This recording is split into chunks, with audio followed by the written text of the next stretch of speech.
Programang ito ay rated SPG. Striktong patnubay at gabay ng magulang ang kailangan. Maaaring may masiselang tema, lengguwahe, karahasan, sexual, horror o droga na hindi angkop sa mga bata. Mga kaibigan, magandang araw at welcome back sa ating munting channel. Narito ang aabangan natin na hindi nyo dapat papalampasin ngayong Lunes sa APJ Batang Quiapo. Walang kamalay-malay si Tanggol na may nakaambang sa kanya nakapahamakan dahil sa inutos ni Mio Roberto sa kanyang mga tauhan.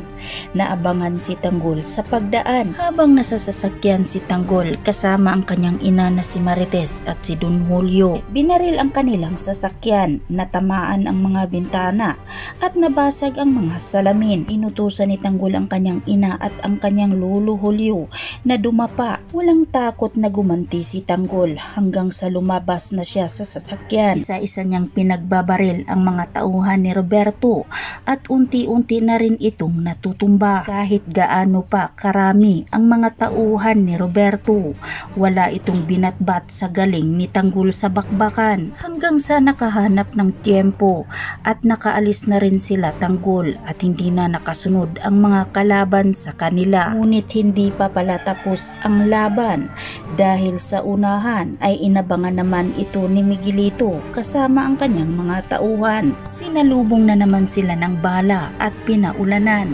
Huminto si Tanggol ngunit patuloy pa rin silang pinapaputukan. Napilitan si Tanggol na patakbuhin ang sasakyan habang gumaganti sa mga kalaban.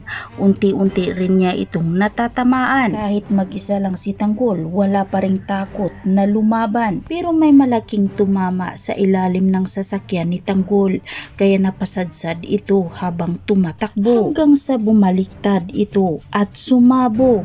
Malaking apoy ang lumagablab sa sasakyan ni Tanggol hanggang tumilapon ito sa may tulay na may tubig. Nakakaalis kaya sila Tanggol sa loob ng sasakyan? May mamamaalam kaya sa pamilyang Montenegro? Yan ang ating aabangan mga kaibigan na hindi nyo dapat papalampasin sa APJ Batang Quiapo. At huwag po sana ninyong kalimutan na i-like, i-share at pahingi na rin ng isang subscribe. Maraming salamat.